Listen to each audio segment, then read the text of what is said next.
we've had a tremendous relationship, I have personally, with Bahrain over the years, and has been a fantastic ally. And anything they needed, we helped them, and anything we needed, they helped us. And we're going to be talking about a lot of different things, including the most perfect military maneuver that anybody's seen probably in 50 years, which took place a few weeks ago, and Iran knocked out their entire potential nuclear capacity. And it was obliterated. You know, I used that term. They said, well, maybe that's too much. I said, no, it turned out it was more than obliterated. They can't go back. And we're just really going to talk about some things, including trade. We're going to be discussing trade. We do a lot of trading with Bahrain. And we're going to have lunch after this, but we'll take some questions. At first, I'd like to ask the Crown Prince to say a couple of words. And he also has a father who's living and well and doing fantastically, as I understand it. He is. And somebody who's respected all over the Middle East and all over the world. And thank you very much for being here. Thank you, Mr. President. Thank you, one and all. It is indeed a great honor to be here on this fine morning to put into action the relationship that exists between our two countries. We will be discussing security issues, we'll be discussing trade and investment, which is very important. We're very happy to be announcing $17 billion worth of deals that are coming to the United States. And this is real. This isn't... It's real money. These aren't fake deals. These are real deals. They don't have to borrow the money. We don't have to borrow it. It's coming in. And it only builds upon a legacy that we're very proud of. We have had a relationship in the civil side between our two countries since 1893 and formally since 1948. So may it long continue, and we look forward to many, many more years of productive partnership. Thank you, Mr. President. We will have You that. honor us. We will have that indeed. We'll have many good years, and I'd say right now is your top year, and we appreciate the investment. It's a great. We left, as you know, Saudi Arabia. We were just there in Saudi Arabia, and Qatar was so great. Leaders great. We had UAE, and we had a couple of other visits, but all great places, and we left with $5.1 trillion of investment, and they all want to be investing in the United States. Now, we have, I think we have over $16 trillion of investment coming in, which is a record, and we're only a little bit into the year. And let's say the first 2 months, I sort of took it easy because we had to fix up the Oval Office. I had to devote my time to fixing it up, but now we had to fix up our country. So we have, I think everyone is saying we have the hottest country now anywhere in the world. We were dead a year ago. We are a dead country. And now we have the hottest country anywhere in the world, and it's a great honor to have you here. Thank you, Mr. President. Any questions? On Syria, any comments on the developments in Syria at the moment? Well, I can comment. I think I'll ask Marco to say a few words on Syria. Yeah, it's complicated, obviously. These are historic, long-time rivalries between different groups in the south-west of Syria, Bedouins, the Druze community, and it led to an unfortunate situation and a misunderstanding, it looks like, between the Israeli side and the Syrian side. So we've been engaged with them all morning long and all night long with both sides, and we think we're on our way towards a real de-escalation and then hopefully get back on track in helping Syria build a country and arriving at a situation there in the Middle East is far more stable. So in the next few hours, we hope to see some real progress to end what you've been seeing over the last couple hours. Mr. President, Jerome Powell, do you have plans, or if you're back considering firing Jerome Powell, and what's your justification if you're thinking about this to do this? Too late. He's always been too late, hence his nickname, Too Late. He should have cut interest rates a long time ago. Europe has cut them 10 times in the short period of time, and we cut them none.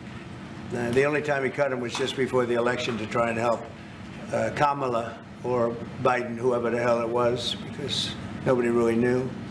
Obviously, that didn't work, but he tried to cut them for the Democrats, Kamala. And how did that work out? You'll tell me. It didn't work out too well, did it? But I think he does a terrible job. He's costing us a lot of money. And we fight through it. It's almost, the country's become so successful that it doesn't have a big impact. But It does hurt people wanting to get a mortgage. People want to buy a house. He's a terrible Fed chair. I was surprised he was appointed. I was surprised, frankly, that Biden put him in and extended him, but they did. So, no, we're not planning on doing anything. We're very concerned. He's doing a little renovation for $2.5 billion of the Fed, building a renovation, and they have a close to $900 million cost overrun, and it's a shame. But the biggest cost overrun is the cost overrun for interest rates, because we should be paying 3 points lower, and we would save $1 trillion a year in interest if that were the case. And all it is the stroke of a pen. And that goes for his board too, because his board is not doing the job, because they should try and rein this guy in. So he's doing a lousy job, but no, I'm not talking about that. Fortunately, we get to make a change in the next, 8 months or so. And we'll pick somebody that's good, and we'll pick somebody. I just want a fair job. We want to see lower interest rates. Our country deserves it. We're making a lot of money. We're doing great as a country. We have no inflation, record stock market, record business, record everything. Everything's a record now.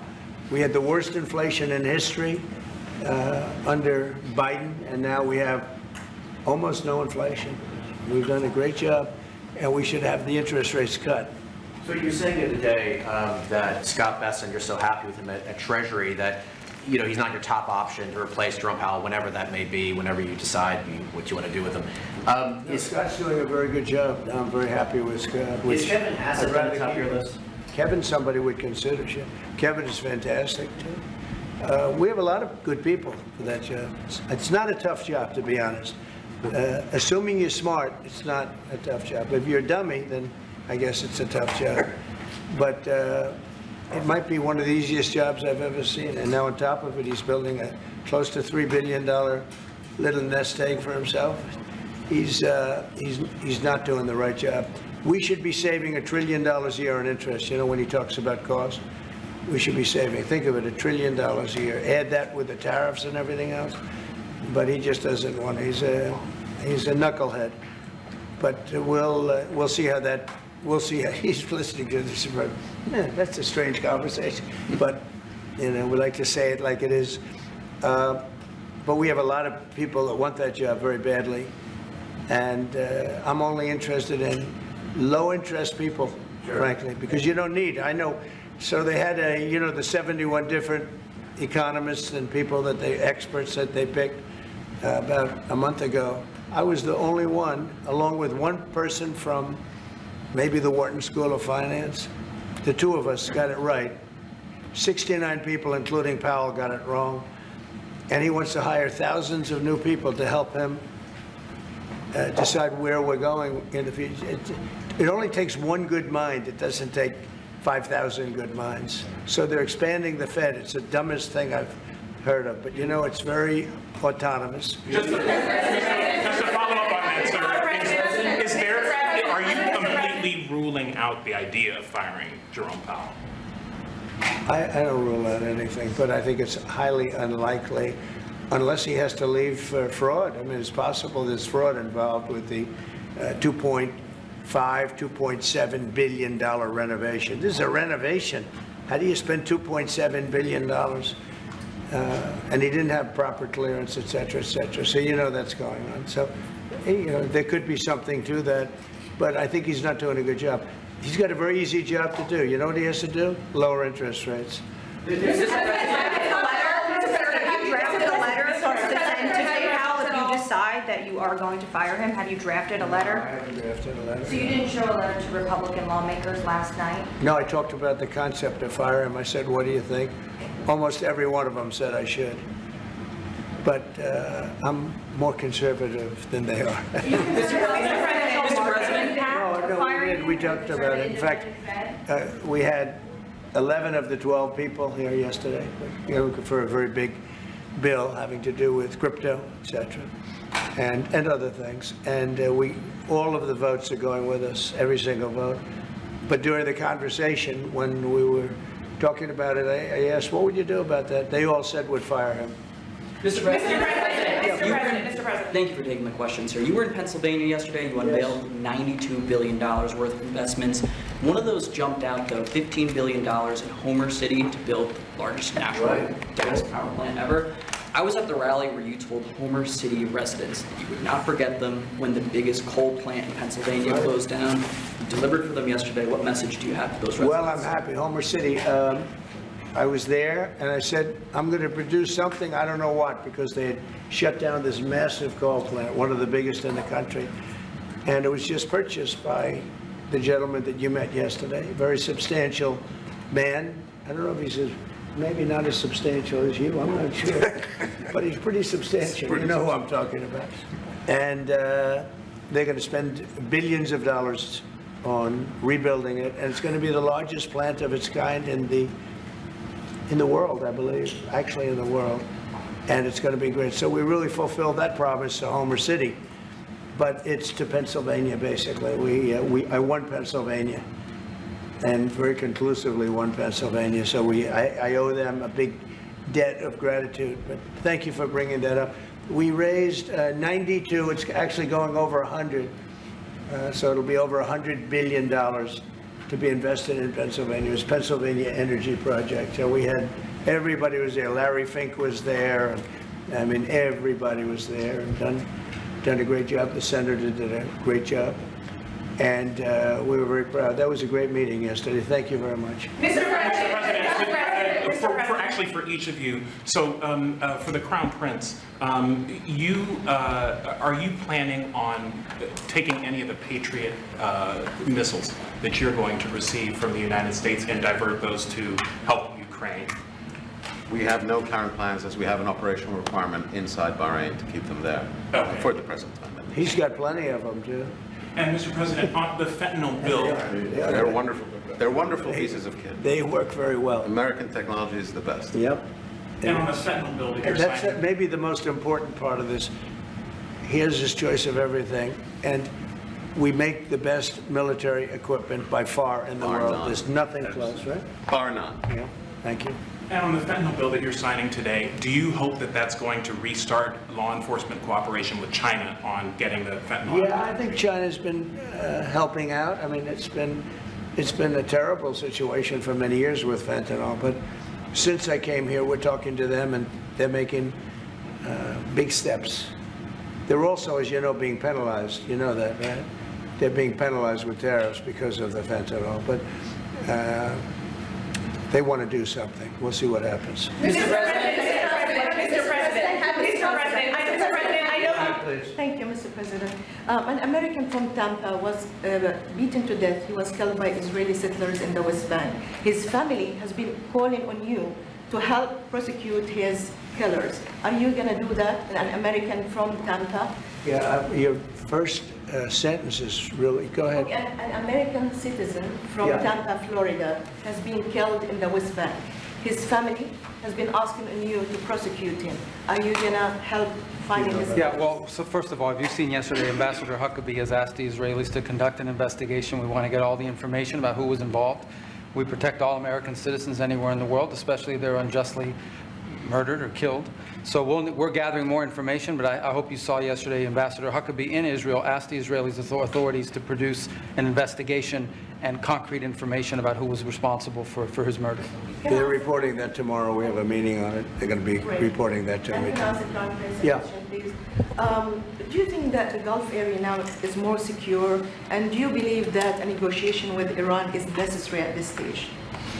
Well, I definitely believe that the volatility of the situation has been reduced. And we didn't know where it was going to go on the Sunday. We were very glad when we found out on the Monday. Let me put it that way. And should the Iranians want to negotiate, I believe the ball's in their court. That is the true reality of where we stand today. They are the ones that stand to benefit from a negotiation.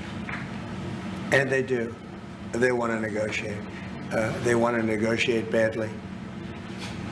We're in no rush because, we said we could have made a deal. They should have made a deal. And then we bombed the hell out of their various places. We're in no rush, but if they want to negotiate, we're here. Yeah. Mr. President, I know you want to move past all this intrigue over the Epstein files, but I do want to ask you to clarify something you said this morning. You said this was all a hoax. Has your Attorney big General hoax. told you this was a hoax? What evidence have you No, seen it's of not the that? Attorney General, no. I know it's a hoax. It's started by Democrats. It's been run by the Democrats for 4 years. You had Christopher Wray and these characters and Comey before him. And it's a bad group. It started, actually, look at the Steele dossier. That turned out to be a total hoax. The 51 agents, the intelligence, so-called intelligence agents, it was a hoax. It's all been a big hoax. It's perpetrated by the Democrats. And some stupid Republicans and foolish Republicans fall into the net. And so they try and do the Democrats' work. The Democrats are good for nothing other than these hoaxes. They're bad for policy. They're bad for picking candidates that can get elected. Like in New York, we have a communist running. He may get elected too, actually, but he'll destroy the city. No, it's I call it the Epstein hoax. It takes a lot of time and effort. Instead of talking about the great achievements, we've had a great gentleman yesterday, as you know, went on CNBC and he made the statement that Trump may go down as the greatest president of all in the United States. And instead of talking about the things we've achieved, we've had tremendous achievement. They're wasting their time with a guy who obviously had some very serious problems, who died 3-4 years ago. I'd rather talk about the success we have with the economy, the best we've ever had, and all of the things we've done, including in the Middle East. I mean, you see it. Instead, they want to talk about the Epstein hoax. And the sad part is it's people that are really doing the Democrats' work. They're stupid people. Yeah, go ahead. Mr. President, there's lots of reports coming into this meeting that you planned on firing Fed Chair Jay Powell. Markets Is that reacted. right? Those are reports, but they're not true. So what would be useful to know, are you committed to picking someone from the outside? Are you going to interview individuals that are so on the many board people right that now? want that job. I have people that I've known a long time, they're calling me, begging for the job. You know what you need there? A smart person with common sense, but you need a very smart person for that job. I think it's one of the easiest jobs in government. You show up once a month and you make a statement about where the economy's going, and we're going to raise or lower interest rates. It's probably the easiest job I've ever seen. That's why I'm trying to figure, why does he want to expand and add more people? He's going to add more economists to tell him what to do. But the economists, I was right. All the economists were wrong. They admitted it. They admitted it this morning. Quiet. Go ahead. Mr. President, on Jerome Powell, you mentioned fraud in an earlier answer. Are you saying you want to investigate the Fed chair for fraud related to this renovation? Well, I think he's already under investigation. He spent far more money than he was supposed to on rebuilding. I didn't see him as being the kind of guy that would want to have parks, rooftop parks and everything else on top of buildings, but who wants to spend that money for the Fed? The Fed is supposed to sit there and say where interest rates are going and a couple of other very easy things to do. And he spent $2.5 billion. I think he's got some problems. Thank you, sir. You also reported a monthly surplus in the month of June, $27 billion. $25 billion. A ton of money. With these new tariff rates coming into effect on August 1st, we're going to be bringing in even more tariff revenue specifically. How much revenue do you think we can consistently bring in from these tariffs, and how big of a game changer is this, not only for the economy, but also fiscal responsibility? Well, we're going to be bringing in, already we've brought in over $100 billion. We'll be bringing in hundreds of billions of dollars. And the tariffs really haven't kicked in that much other than automobiles and steel. August 1st is a big day. August 1st is when very substantial money comes into our country. We've made deals with a lot of great places, but we had one yesterday, that was announced. We have another one coming up, maybe with India. I don't know. We're in negotiation. When I send out a letter, that's a deal. In other words, that's a deal. They don't want to ever say that. Oh, how many deals have you made? The best deal we can make is to send out a letter. And the letter says that you'll pay 30%, 35%, 25%, 20%, in one case 50%, Brazil, and because what they're doing to their former president is disgraceful. I know the former president. He fought like hell for the people of Brazil, that I can tell you. And I believe he's an honest man. I think what they're doing to him is terrible. So, yeah, we have some pretty good deals to announce, but every time we send out a letter, that's the deal. The big one really is going to be on the 150 countries that we're really not negotiating with, and they're smaller. We don't do much business with them. Because you have a lot of countries, you have over 200 countries, and a lot of people don't know this, but we'll have well over 150 countries that we're just going to send a notice of payment out, and the notice of payment is going to say what the tariff, and it's all going to be the same for everyone, for that group. They don't, they're not big countries, and they don't do that much business. It's not like the ones that we've agreed with, like China, like Japan, where we're negotiating with them, but I think probably we'll live by the letter with Japan. We're very close to a deal with India where they open it up. Indonesia yesterday was, it wasn't an open country, now it is. And they have tremendous copper, quality copper, and probably the most copper. And we made a deal with Indonesia. We pay no tariff, zero, and we have total access to trade. That's a phenomenal deal for our companies. And we've agreed with them, as you know, on 19%. They pay 19%. And it's a good deal for them, and it's a good deal for us, so in that case. But we have a number of them coming up. But overall, we're doing well, and we're taking in a lot of money, a lot of money. We have the number one, we have the most oil of any country in the world, even more than them, which is hard to believe. But we have a little larger piece of land, right? We do, sir. But May well be so.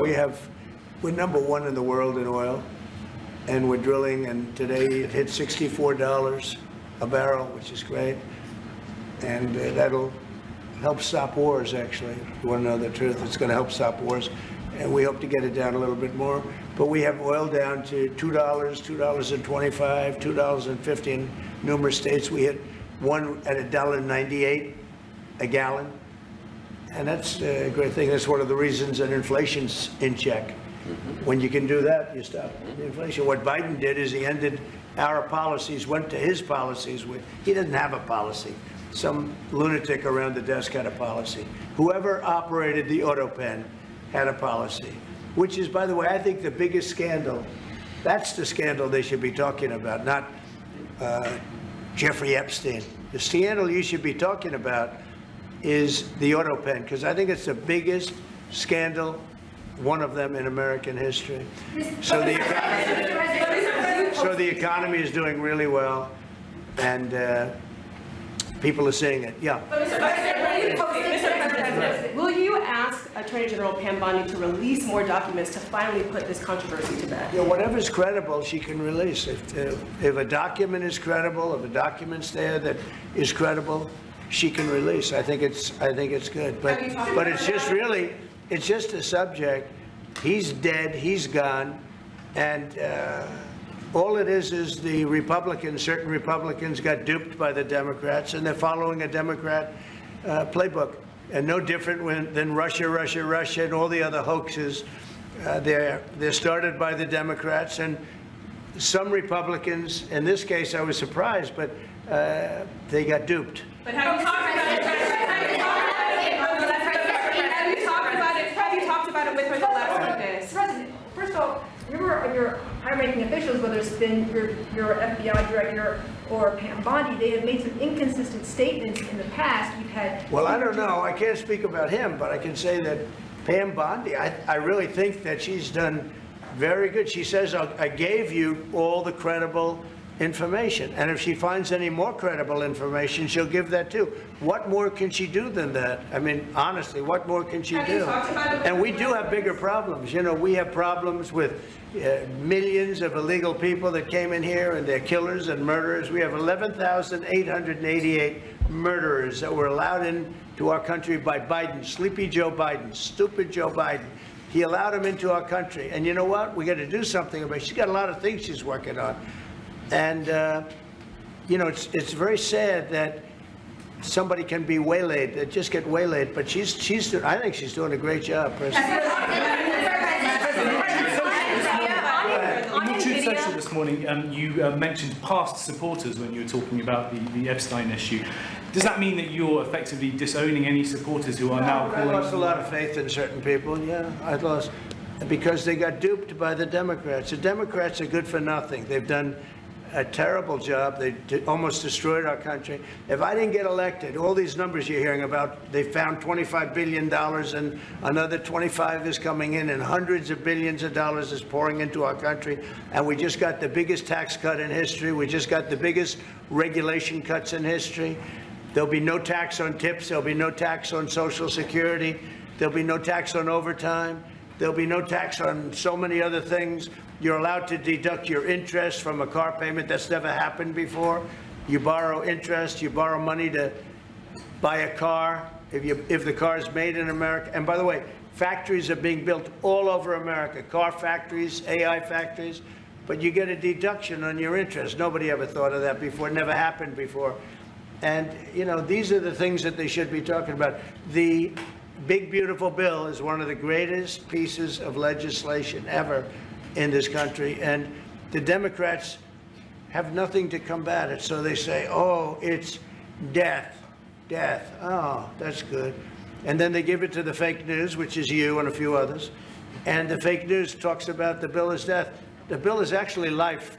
The bill is life, and it saves our country. This bill is incredible. Look at the results already. So we have $16 trillion being invested in our country. And this great gentleman and his family just came in with another billions of dollars.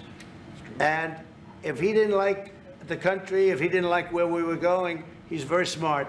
He'd come, maybe he'd come, maybe he wouldn't even come. I think maybe he wouldn't even come to save your time. But, because, you know, it's one of those things. But if he didn't like where this country was, he wouldn't be investing billions of dollars in this country. But think of it, $16 trillion, more than has ever been even contemplated before. And we haven't even started yet. So that's what I want to talk about. I want to talk about the success. And the Democrats have nothing to show for what they do. They almost destroyed. They allowed 25 million people to come into our country, gang members, jailbirds, from all over the world, not South America, from all over the world. They allowed them to come into our country from mental institutions, insane asylums, just walk right through. They couldn't come into your country. They couldn't come into any country in the world except our country. And they came in from the worst places, gang members, drug dealers. They all came in. Turn it off, please. They all came in. And I'm doing something about it. We have it under check right now. We got rid of a lot of the murderers already. Some of them we put in our prisons because they're so bad we don't want to take a chance in putting them in a foreign prison, have them come back. But we've done a great job. Our country's in great shape. We literally have the hottest country anywhere in the world right now. And it's true what the king said, what a lot of people said. We were a dead country. 1 year ago, we were a dead country. We were laughed at all over the world. We had Afghanistan with that horrible embarrassment, most embarrassing moment in the history of our country. Look what happened with Russia and Ukraine. That should have never happened. Look what happened with Israel. That would have never happened. Hamas had no money. Iran had no money. There was no money to do an attack like that. All these things that happened that wouldn't have happened if you had good leadership. And that's what you should be talking about. Thank you very much, everybody.